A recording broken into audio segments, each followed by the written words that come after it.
It's the mid-19th century, and art is still being used as an elitist propaganda tool for the rich. And so the rich told you what you could paint, and they told you what they wanted you to paint, and they told you what they liked you to paint, and they told you what looked good to paint. And they said good things to paint were mythological goddesses, or staged countrysides, or posh people with really smooth skin. Or maybe sometimes poor people looking miserable. And it took them a long time, and they had to paint it in the studio, and everyone was getting like really bored. And all the artists were like, oh, this is so boring. And the academies were like, no, this is how we like you to paint. And the artists were like, yeah, but it takes so long. And they were like, well, this is how you have to paint. And they're like, oh, but we want to paint what we want. And they were like, no, you must paint Jesus. Or maybe a prostitute, so long as she doesn't really look like a prostitute. You know, she looks quite sweet and a bit shy. And Manet was like, no, I will paint a prostitute, and I will make her look like a prostitute, so there. And you know another thing? I may even just paint a picnic with a naked woman sat on her sausage roll, so there. And while I'm at it, I will paint a barmaid, so there. I will make my pub as grand as any palace, so there. And then Renoir was like, ooh, yes, very nice. I think I'm going to paint lots of happy people outside in the sunshine, and maybe a swing. And Monet was like, yeah, we guys, I like what you are doing here, but the thing is, I am going to go outside. I am not going to be confined by this studio. I am getting out of here. I am going to radicalize the whole system. I will paint en plein air. I will feel the sun on my face. I will look at the sun. I will capture the sun. This will be my art. And if I want to do a little picture of the sun, I will do a little picture of the sun.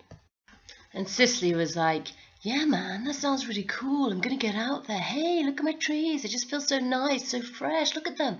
Look at my little peasants. They're just so alive. I love this. Hey, man, look how cool my water is. Look at my water. I love these little brush strokes, these little dib-dabs. I just want to dive in, man. And Suzanne was like, man, you make this look so easy. I'm not sure how far I can go with this. And Degas was like, I think I am going to do ladies in the bath and little ballerina girls. what did you say? No, it's not going to be perfect. It's going to be really beautiful. I go to do a little pastel and I make it real classy and I really look at the light and the flash. Okay, Degas. Okay.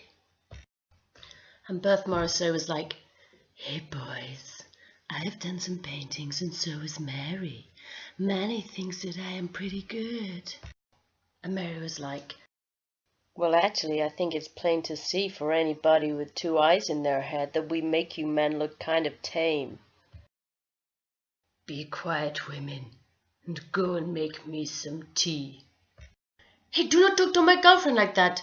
Hey, Berthe, I will have 2 sugars in mine, please. And she's really good at painting, so there.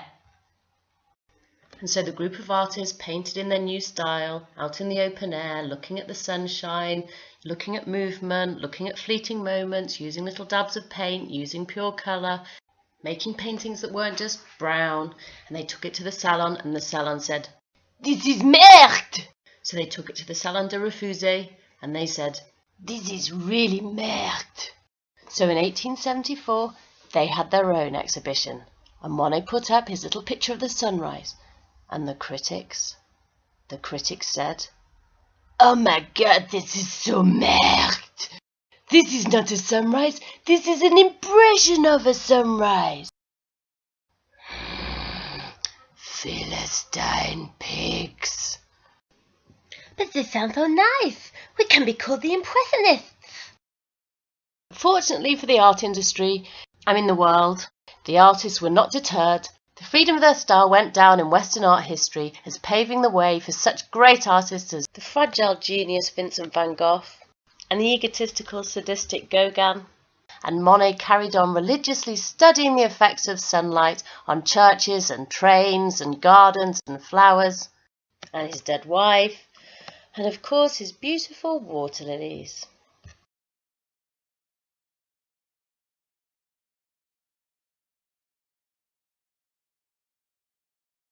Mummy, I really like cat lecture.